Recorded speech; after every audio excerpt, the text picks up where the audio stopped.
35 سال ٹرین میں سفر کر کر کے وہ تھک گیا تھا۔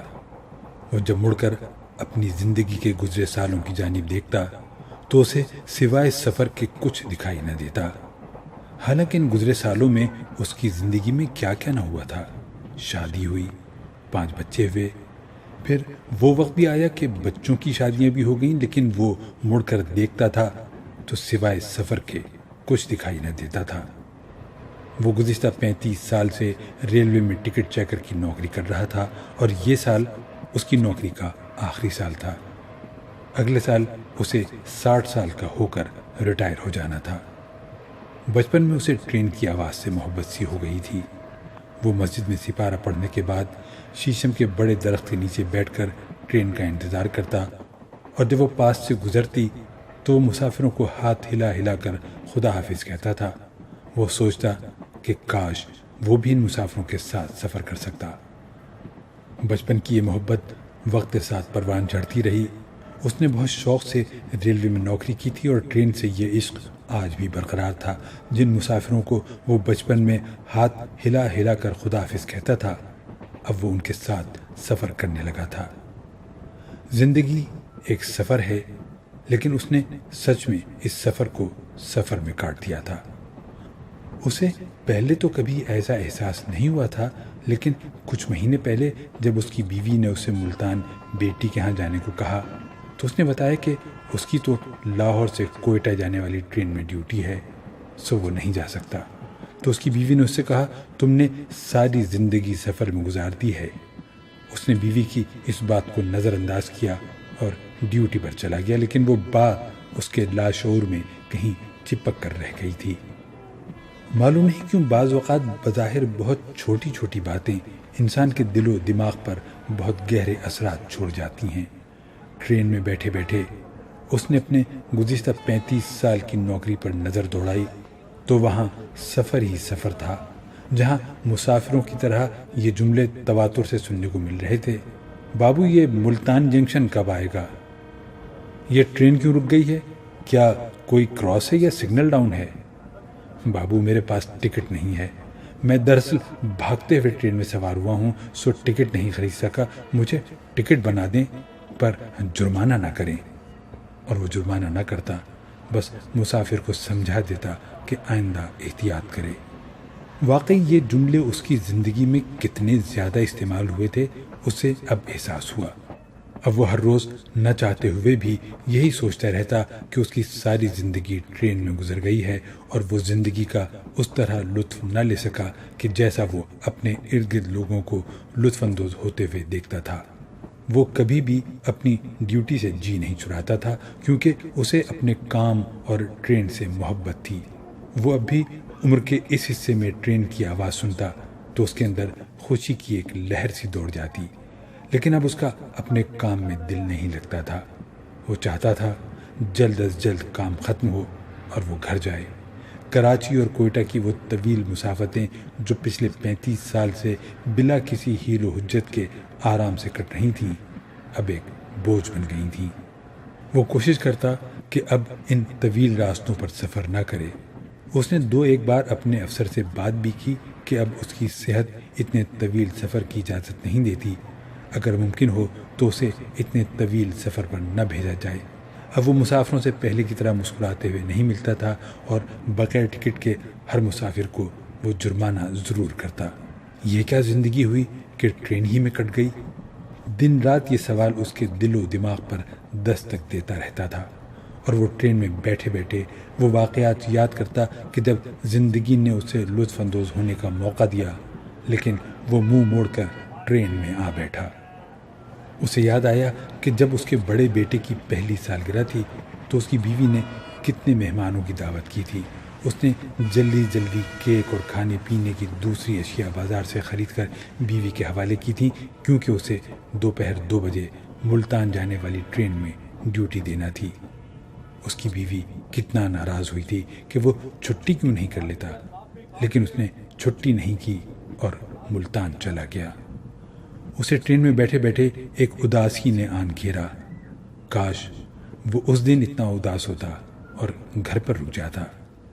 معلوم نہیں وہ کون سے سال کی 31 مارچ تھی جب بچوں کا نتیجہ آنا تھا۔ اس روز بھی وہ ٹرین میں کسی شہر جا رہا تھا۔ جب وہ اگلے دن واپس آیا تو اسے معلوم ہوا کہ اس کے 3 بچوں نے اپنی اپنی جماعت میں پہلی پوزیشن لی ہے، اور اس کی بیوی نے اسے بتایا کہ اسکول کی ہیڈ مسٹریس نے اسے اسٹیج پر بلا کر بچوں کی بہت تعریف کی۔ آپ کے بارے میں بھی پوچھا کہ آپ کیوں نہیں آئے۔ میں نے اسے بتایا کہ آپ ڈیوٹی پر ہیں۔ تو ہیڈ مسٹریس نے کہا، آج کے دن بھی ڈیوٹی؟ بیوی کی زبانی سنے ہیڈ مسٹریس کے ان الفاظ نے اتنے سالوں بعد اسے پریشان کر دیا۔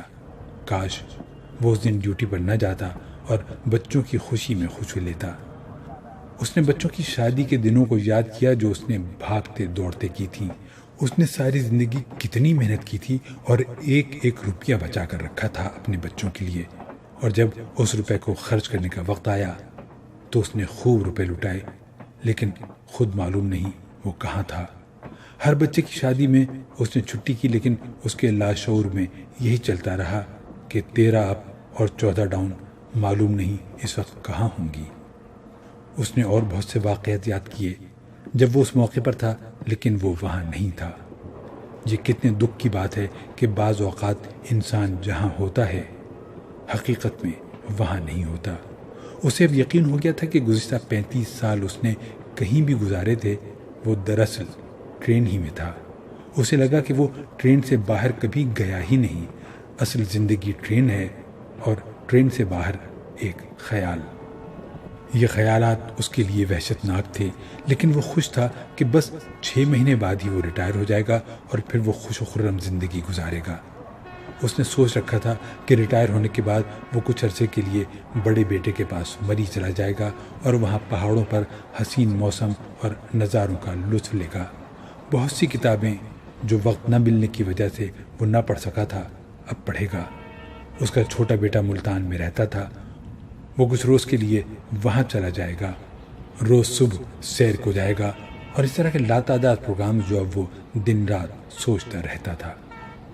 پھر وہ دن آ گیا جب وہ ریٹائر ہو گیا۔ اسے ایسا لگا کہ اس کے کندھوں سے کوئی بھاری بوجھ اتر گیا ہے۔ وہ جب آخری بار اسٹیشن سے واپس گھر جانے لگا اور اس نے مڑ کر ٹرین کی جانب دیکھا تو معلوم نہیں اسے کیا ہوا کہ وہ رونے لگا، جیسے کہ کوئی برسوں پرانے محبوب سے بچھڑ رہا ہو۔ وہ یہ سوچ کر انتہائی افسردہ ہو گیا کہ اب وہ کبھی بھی ٹرین کی آواز نہ سن سکے گا، وہ آواز کہ جس کے ساتھ وہ بچپن سے محبت کرتا آیا ہے، اور ٹرین سے جڑی ساری باتیں اب خیال بن کر بکھر جائیں گی۔ لیکن اس نے خود کو سمجھایا کہ اب یہ اس کی آزادی کے دن ہیں اور اسے خوش ہونا چاہیے۔ گھر آ کر اس نے باری باری اپنے سب بچوں کو فون کیا کہ اب اسے فرصت ہی فرصت ہے، سو وہ بہت جلد ان کے پاس آئے گا۔ اس نے بیوی سے کہا کہ وہ آج خوب گھوڑے بیچ کر سوئے گا کہ اسے اب کوئی رات کی ڈیوٹی نہیں کرنی۔ بلا شبہ یہ تبدیلی اس کے لیے ایک خوشگوار تبدیلی تھی۔ وہ اب رات کو چین سے سویا کرتا تھا، لیکن ہفتے میں 1-2 بار وہ رات کو اٹھتا اور یونیفارم پہن کر ڈیوٹی پر جانے کے لیے تیار ہو جاتا، بیوی کو جگاتا اور کہتا، دروازہ بند کر دو، میں جا رہا ہوں۔ اس کی بیوی حیران ہو کر اسے بتاتی کہ وہ تو اب ریٹائر ہو چکا ہے، تو تب وہ شرمندہ ہوتا اور کہتا، او ہو، مجھے تو یاد ہی نہیں رہا۔ ایسا کئی بار ہوا تو اس کی بیوی نے اس سے کہا کہ وہ کچھ دن کے لیے چھوٹے بیٹے کے ہاں ملتان چلا جائے، سو وہ ملتان چلا گیا۔ پہلی ہی رات وہ 2 بجے نیند سے جاگ گیا اور کچھ ڈھونڈنے لگا۔ جب اسے کچھ نہ ملا تو اس نے چیخنا چلانا شروع کر دیا، میرا یونیفارم اور جوتے کہاں ہیں؟ شور سن کر اس کا بیٹا اور بہو اپنے کمرے سے باہر آئے تو انہیں سمجھ نہ آئی کہ مسئلہ کیا ہے۔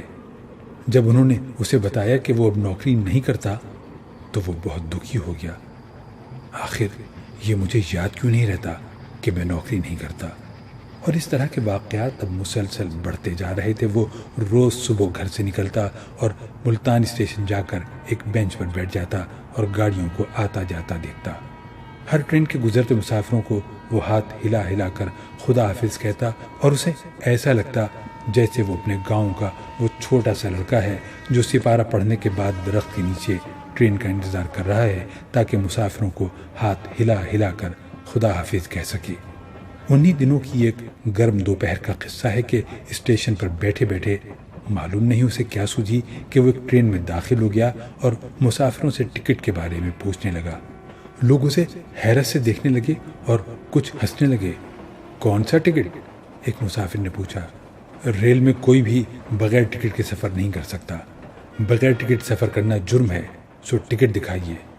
تو تمہیں کیوں دکھائیں؟ مسافر نے کہا۔